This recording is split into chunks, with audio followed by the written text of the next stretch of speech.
Well, I spoke with Andrea Tenenti, spokesperson for the United Nations Interim Force in Lebanon, and asked him if these attacks by Israel were deliberate.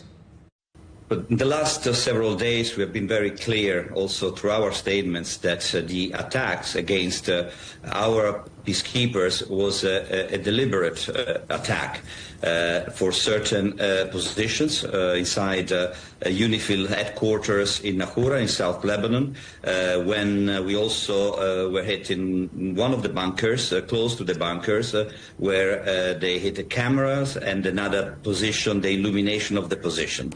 At the moment, 4 peacekeepers have been injured during the last several days, and this is a very serious development, and it's not only a violation of Resolution 1701, it's also a serious violations of international humanitarian law.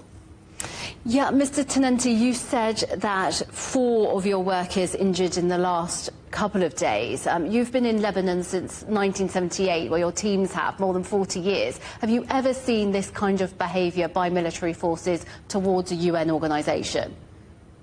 Well, since 1978, the mission went through a lot of many difficult situations and confrontations and occupations. So there has been difficult times, but this time the conflict is way more lethal, deadly, dangerous, and unpredictable. So I would say that the situation right now is way more tense, dangerous. And we are trying to do our utmost to try to decrease this tension and staying in our positions, because hitting and targeting peacekeepers is a clear violation. Yes, because you are a UN organisation, aren't you, with a UN mandate to carry out humanitarian work in Lebanon. But how much power does the UN have to protect your teams? Well, the mission is here actually to assist not only local communities, but also to monitor the areas along the Blue Line. And at the moment, our activities have been heavily challenged. We were asked by the IDF several days ago, by the Israeli army, to move from positions close to the Blue Line.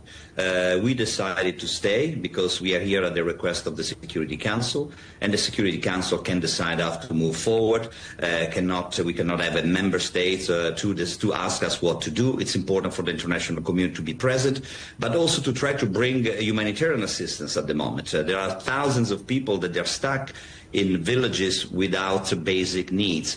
And also delivering humanitarian assistance has been very, very challenging because there is shelling, bombing on a regular basis, and we have not been given assurances of safety for our convoy or humanitarian convoys that actually are coordinated together with UN agencies in Lebanon.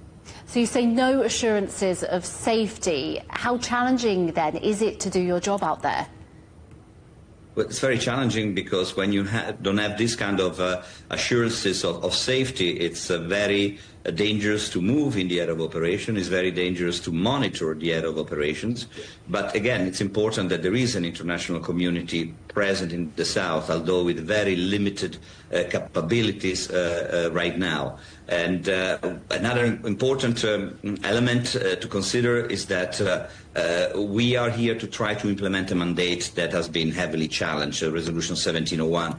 But this is the solution to this conflict, the full implementation of this resolution to bring back a Lebanese army to the south of Lebanon, to ensure there are no weapons in the south, and also to ensure that that the Blue Line, a border that does not exist, can be fully marked.